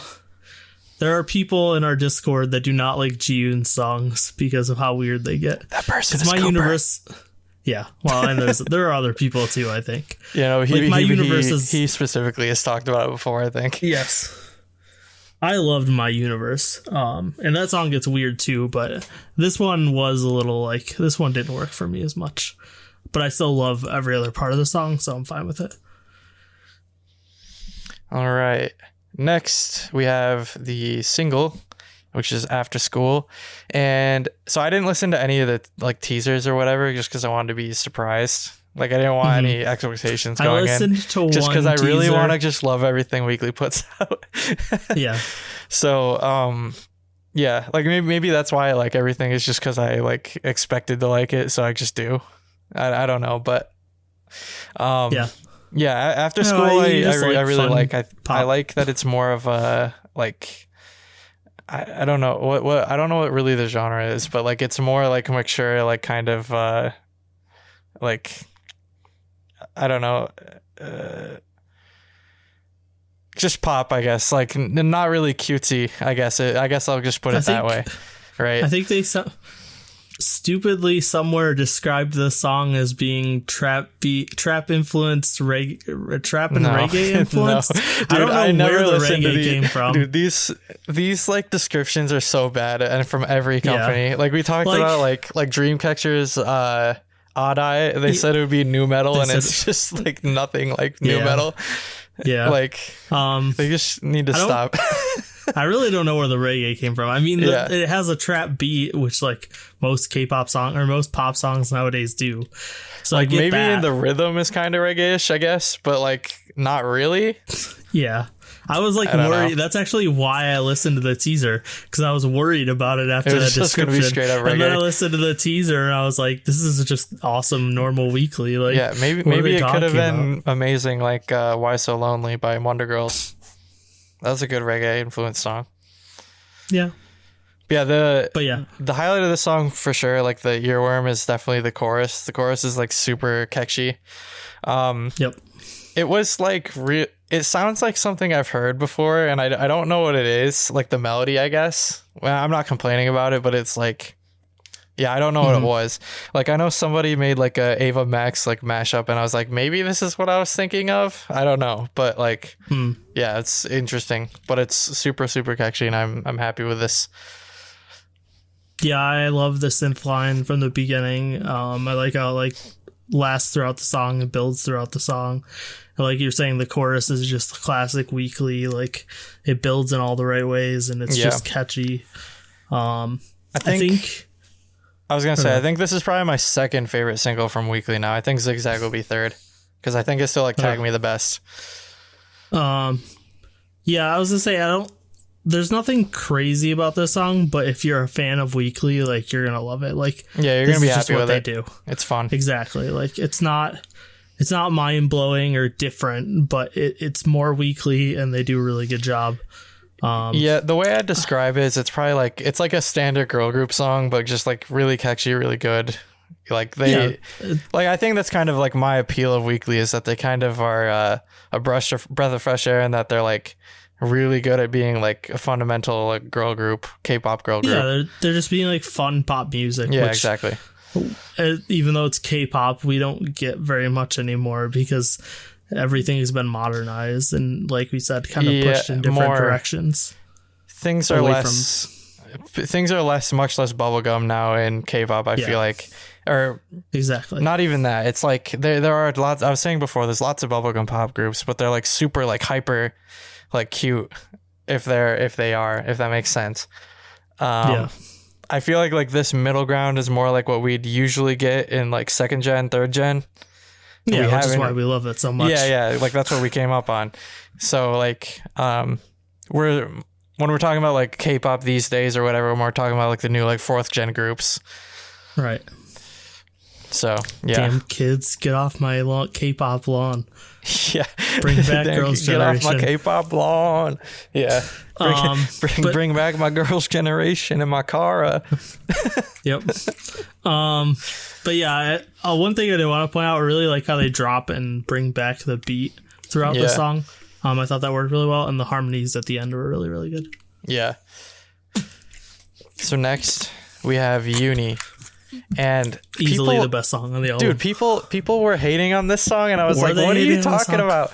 At least when I was reading it, I was like, what are you talking about? This is like literally, if Red Velvet released this song, you guys would love it, guaranteed.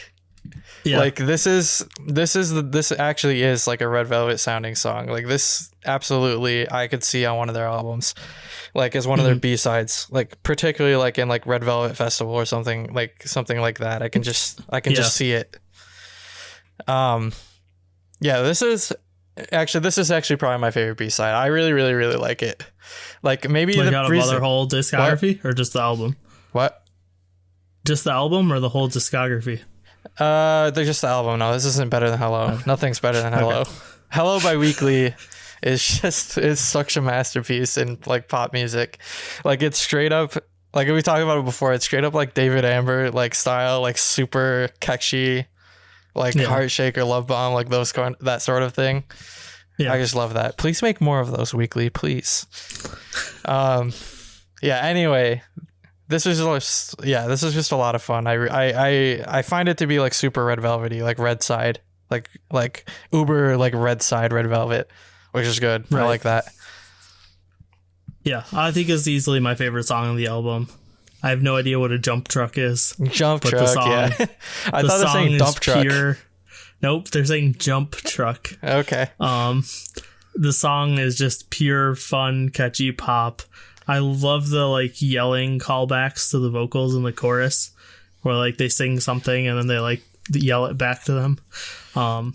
And I think the song just gets you pumped up and like jamming the whole time, and it's just. And the energy level just never drops, and it's just exciting the whole time. I love it. I need to figure out which Red Velvet song it reminds me of, because it reminds me of something specific, and I don't remember which one. I'll figure it out. But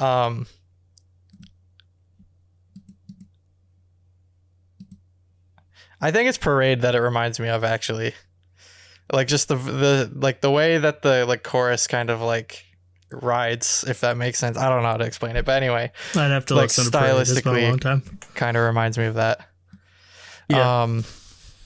Anyway, next up we have the track called Butterfly. This song I think was a good way to end the album. I think makes it balanced, like just ending it off with like a slower, like ballady song. And like I really, really like this because this is like very reminiscent of, again, like the second gen ballads that I really love. Yeah. Just in terms of like vocal delivery and like atmosphere and thing like that. So yeah, I really like this one. Like I said, this is a song straight out of A-Pink's like ballad. Yeah, actually, songs, that's actually a perfect way to place it. Makes sense. They're the same company. Yep. But yeah, it's got that like bright chiptune synths, but there's like more emotional vocals. Yeah, I could listen to ballads like this all the time because I listen to A-Pink's all the time. Yeah, mentioning A-Pink, it like reminded me of a clip I saw recently. Somebody posted in Discord. It was like Bomi, I think it was on her YouTube channel. She came into like Weekly's like practice room or whatever with cookies, and then Weekly just started jumping up chanting "cookie, cookie, cookie." Yeah. I gotta find that. That's hilarious. Yeah, I'll have to find that later. But yeah, it was really funny. I hope we get more like A-Pink Weekly like interactions. I think that could be really fun. Yeah. So yeah, overall I'm satisfied with this. I think this was a good, like, solid release. Kind of continues the trajectory that they're going at. So if they keep releasing stuff like this, I'll be happy with it.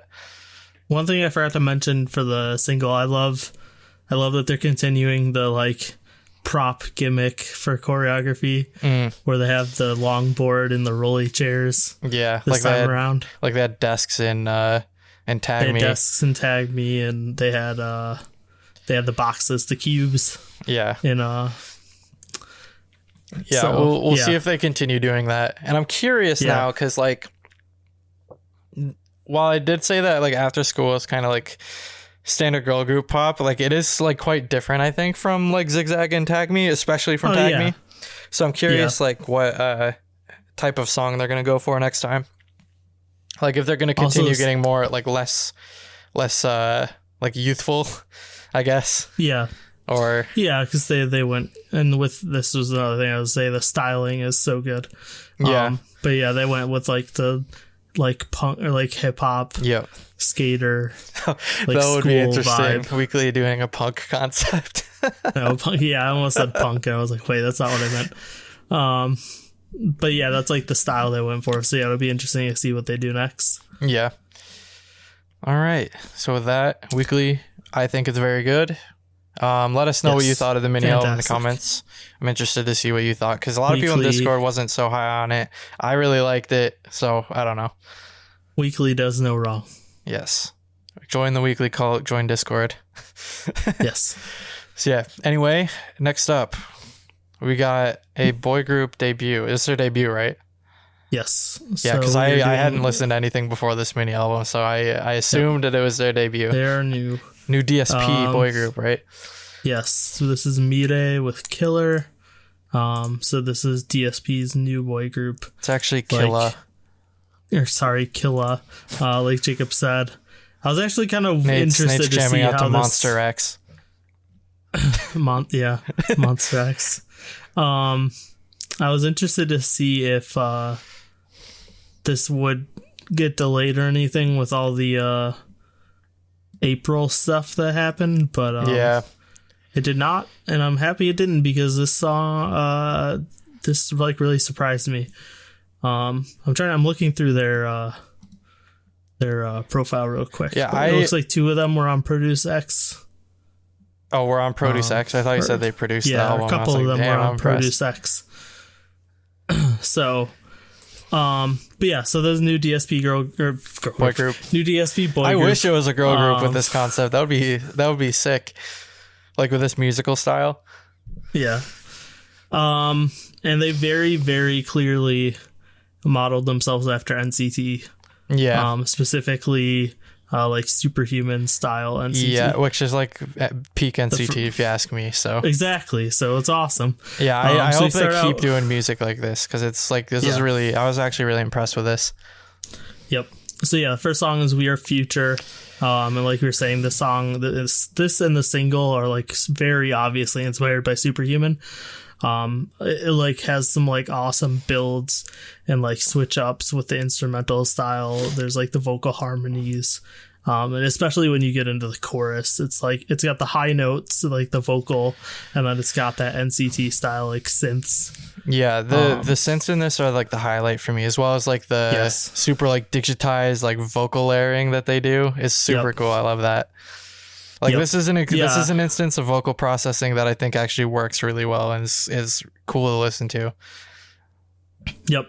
Yeah, I absolutely loved it. I think Superhuman was one of the best songs of 2019, and I think they did a really good job, like, with this type of song. Instead of, like, it feels inspired by, but it doesn't feel like a ripoff. Like, it feels like a really good, inspiration of it. Also, I really love the short sections that bring in the electric guitar. I thought that was a nice mix up.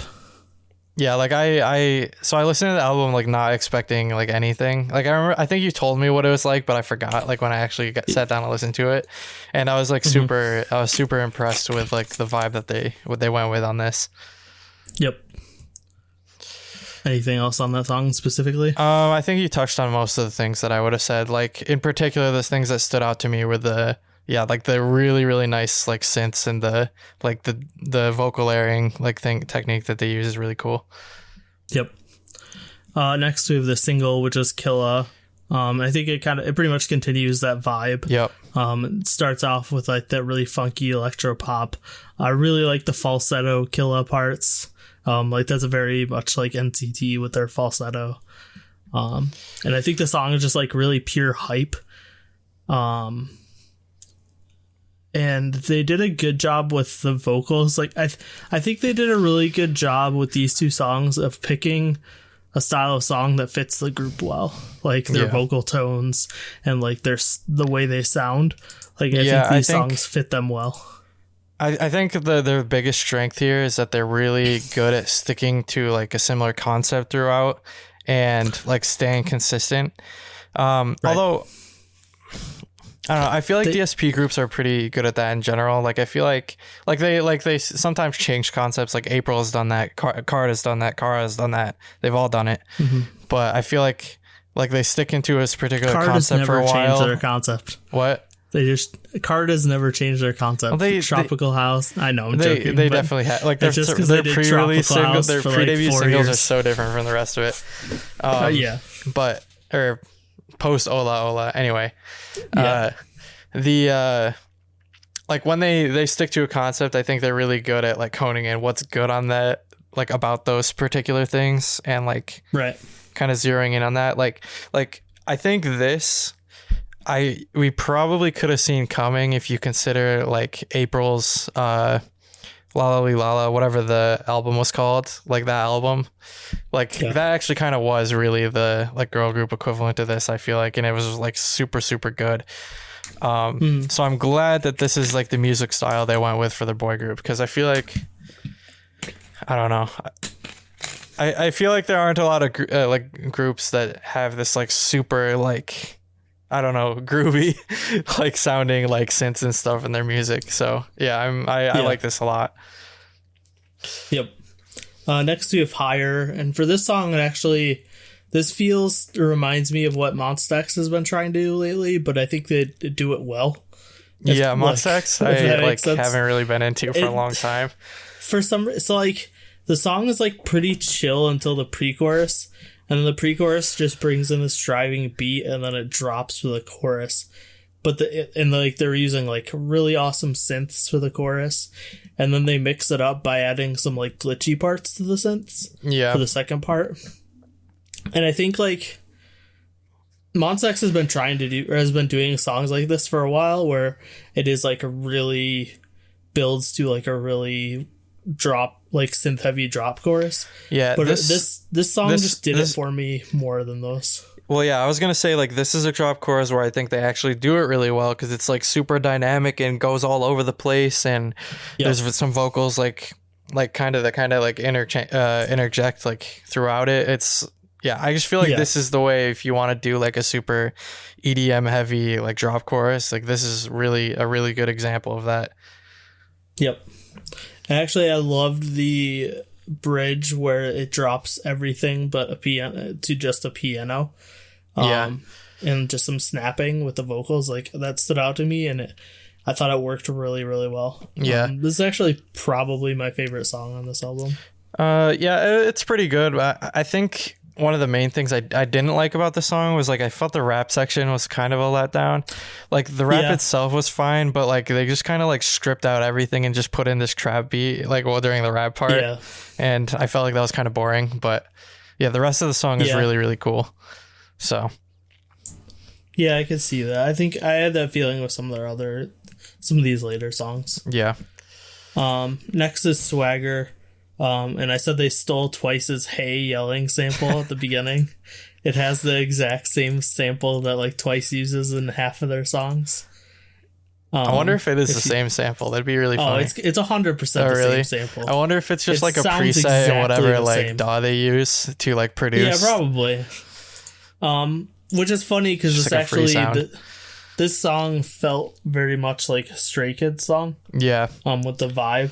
So yeah, it was like JYP inspired. I think so. It's much more rap focused than the other songs.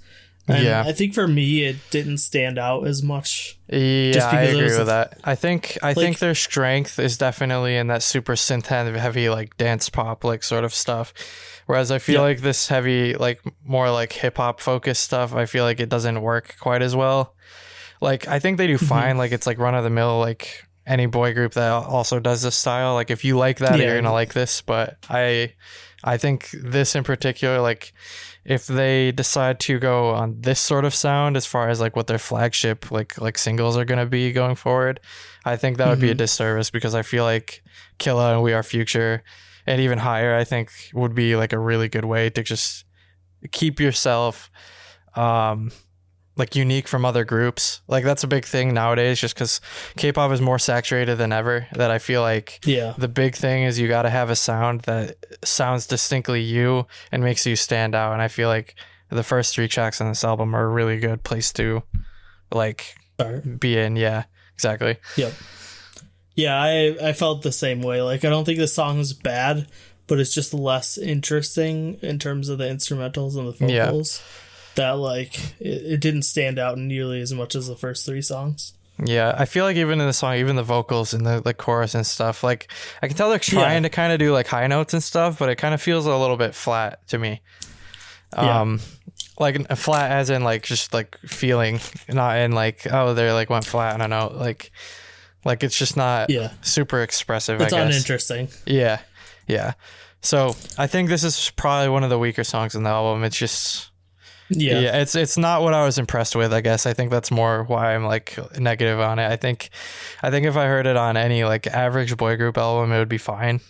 But even if it was like the first song, you'd be like, okay, this is a decent boy group. Like it's nothing special, but it's not bad. Yeah. And but like getting so like those first 3 songs are just so good that it makes this one look worse. Yeah. Next we have Sweet Dreams. So this is more bright sounding than the last song. And this is more of like a vocal focused and like brighter uplifting sound. I really like this song, but I thought the rap after the chorus like did not fit with the song at all. Like it brought me out of the song, because the song is like much more soft. And the rap was like a bit too intense to follow it up. I think it kind of matches with the vocal, with the verses. Actually, the verses are kind of like deep and edgy, kind of like it reminds me of like EXO, kind of maybe NCT as well. Like I think they're definitely heavy inspired by those groups. But yeah, I think those sound like kind of deep, or like not deep, but like dark and like edgy sounding. And then the chorus is more what is like the bright uplifting sound. It kind of is a little bit weird, I feel like. Yeah, I think I was fine going from the verse to the chorus. Yeah. But then dropping to the rap like just took me out of it for some reason. Yeah, I think like specifically like the verses I think work with the rap, and I think the verses work with the chorus. But like you said, like the chorus doesn't really connect with the rap, like because they're kind of directly like next to each other. Yeah, exactly. That being said, I think the chorus is really good. I think it's super catchy and fun. I love the chorus. I think it would have been better to have a non-rap verse between them. Yeah, I think if that makes sense. I think this is something that I'm kind of realizing as like time goes by, like the more and more groups we get, is just like just how unnecessary a lot of the rap parts are. I feel 100%. Like it's always Every been group apparent, has to have but a rapper, and that's always been apparent, but it's becoming more and more apparent, I think, as time goes on. And I feel like if I was gonna make a K-pop group today and I could pick like any trainees or whatever, if I was not planning on doing a hip hop completely hip hop focused style, I would just not have any rappers. Yeah. Yep. Or have, I think it needs to be more, like fans would hate this, like hardcore fans. Yeah. But I think it would be better if it was more okay to not have every member in every song. I don't like that personally. I think it would be fine for B-sides. Obviously, singles. I think everyone should be there. I think what they should do is, like, I get it. I think line distribution conversation is definitely one that would need to be had for that kind of thing. But I don't know if I would resort to making them have no lines. I think I would just make them do like less vocally intense like parts. Like maybe they do like supporting vocals and stuff instead of like literally lines and stuff. Yeah. I don't know. I think it'd be fine. But I guess I'm optimistic. People would hate it. That's part of the reason I didn't. That's part of the reason why I initially did not like the NCT like format, is because like why the hell would I want a group where sometimes my favorite member is not there?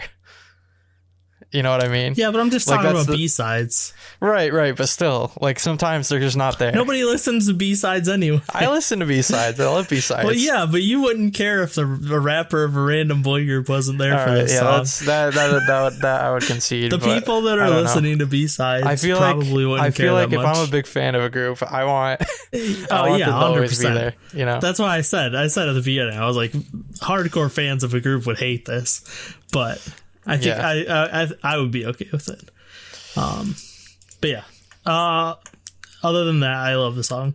And then finally, moving on to the last song, which is One Thing. And I really like this choice to end on like a bright poppy song. I think it was just a fun vibe to end on. Especially because this group didn't really give me like a ballady vibe. Yeah, I don't think they need it. I feel like if they literally just pump out like a bunch of songs that sound like the first three, you know, like I feel like I could listen to that for like years, like literally just like different, takes on that style, you know.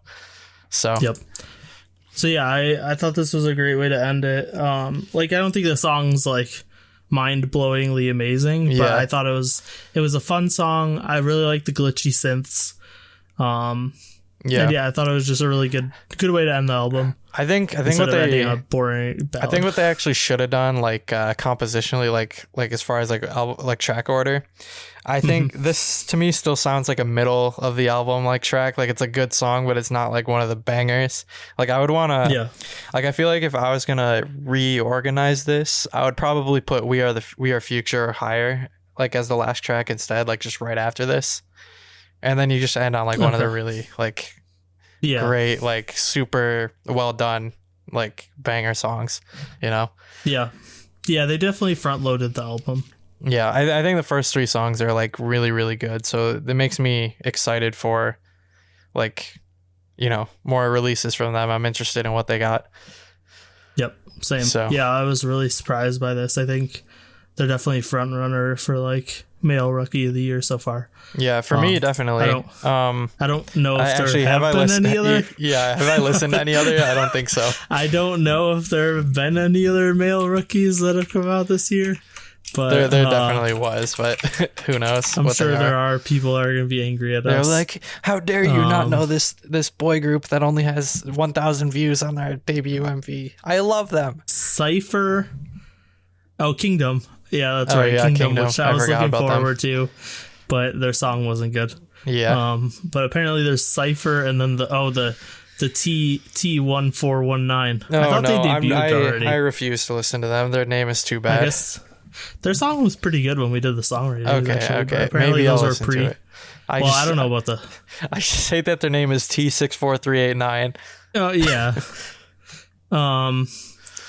But that was a pre-release single. Apparently, that wasn't their debut. Their debut was this year. I'll check it out, and if it's good, I'll look forward to their debut, and then I'll write them a letter telling them they need to change their name now. Yep, it's not great. Yeah, it's like that's so honestly like one of the worst K-pop group names I've ever seen. Yeah, all the letters and numbers have got to stop. Yeah, like, Mirae it was fine, you know. Like we had back in the day, we had like B1A4, that's like I was like, all right, that's fine, and then like there's been so many since then. I know someone's gonna hate on me because I'm gonna say, because this is gonna mean something, but like B1A4 meant something because it was their blood types. Yeah. So there was one B still, and 4A. Yeah. It was dumb, but at least it had a meaning. Does T1419 mean anything? Yeah, it means they love to drink tea from the hours of 14, which is 2 p.m., until 19, which is 7 p.m. That's what it stands for. That's a long time to drink. Yeah, they have a drink tea. They have a 5-hour tea time every day from those hours. Oh my god! Their names. They're teenagers, and they're between the ages of 14 and 19, aren't they? Yes, 100%. I thought you were reading that because I was about to read that out loud. I literally just made that up. I was like, you were like, oh, okay. I was like, there's no way they didn't. That's literally teenagers who met at the ages of 14 to 19. Yep. Okay, guys. We need better names. Like Mirae, I think is a cool name. It's a Korean word. Yeah, Mirae is a Korean word. It name. sounds cool from like, I guess, a foreigner standard or whatever. Yeah. Like, not the only knowing thing what the that word means. disappointed me was I was hoping there was a Yoon. By the way, I was hoping there'd be a Yoon Mirae comeback when I first saw that there was a Mirae comeback. Yeah, and I was like, oh, it's a new boy stage group. name. But okay, I think that's good. Yep. Good place. Stop it. Yep. Anyways, good debut. Cool name. Not stupid name. Yeah, 3 good albums this week. Oh, by the way, actually, I want to shout out the like album art. I think is really cool. Like it's just like a cool like prism cube or whatever, but it just looks super cool with kind of like it's got like a film grain texture on it as well. It looks kind of cool. So yeah. Anyway, strong debut. I'm looking forward to what they come out with next. I'm always looking for like good boy groups because I feel like I listen to a lot of them and they just kind of feel generic a lot of the times, which is funny because like I'm sure a lot of the boy group fans are like rolling their eyes at that because like they say that all the girl groups are the same. So yeah, it's just a thing in K-pop, I guess. So yeah, I thought this was really good though. So yeah, I'm looking forward to it. So yeah, with that, thanks for listening. This will be, I was gonna say this is gonna be a longer episode, but I feel like it definitely is actually compared to recently. Like a 45-minute serious topic at the beginning. Yeah. Because I was thinking like, oh, this is kind of long, and then I looked at it. We're still like under 2 hours, but that was like old podcast like length back when we saw it, Andrew. Lately, we've been doing about an hour-long podcast. So. Yeah, like an hour and 15, like stuff like that. So, yep. I hope you guys enjoyed this week's episode. Tell us what you thought of the albums we reviewed, and yeah. Let us, like I said, going back to the first topic. We'll link some resources to maybe like donate or whatever. And like Andrew said, just support local businesses. And stuff if you can, if you have any around you. But yeah, and then in terms of stuff, check out our Discord. We're doing fun stuff, we're doing like the song ratings and fantasy league and bingo, and we just hang out in there all the time and talk about whatever. And come check out my unboxings. If you can't watch them live, the VODs will go up. Or did a special video on my Dreamcatcher light stick in a coffin, and it's amazing. Check that out. Yep. But yeah, my unboxing will be out this Sunday is when I'll be doing it live. If you're listening to this the week it comes out, otherwise the VOD will be up. And that's pretty much it for me. Yep. So yeah, with that, I guess if you like the podcast and you're new here, please subscribe. Again, Discord is a cool way to like interact with our community. We have a lot of cool people in there, a lot of fun activities that our community and our mods put a lot of work into organizing. And yeah, so with that, catch us again 2 weeks. I was gonna see if there's any fun new reviews on our podcast. Doesn't look like it. Fun new reviews. Oh, you mean on iTunes? I read the one review that said, "It's okay. These guys aren't bad." 5 stars. Yeah, that was funny. We got one mid-February. It said, "Great podcast. Thank you for the podcast. Great job." Oh, cool. So I don't know if that's a bot, but if you're not a bot, thank you very much for the review. I mean, there was more to it. So because I remember I did read one, and one of them was just like, "Good podcast, nice," or something like that. But anyway, yeah. Thanks for the reviews. Thanks for listening. If you made it this far, and catch us again in 2 weeks, and stay creamy in the Mirae. I don't even know how to respond to that. In the future. Yeah. The throbbing future. I don't know. Anyway, yeah. Good. See you next fortnight. In 2021, Brave Girls, which is a group that long dead group. Yeah, that basically I assumed Brave Girls was just gonna like silently disband until like last year. We randomly got a single from them. Yep. We Ride, which was really good. It's like a cool like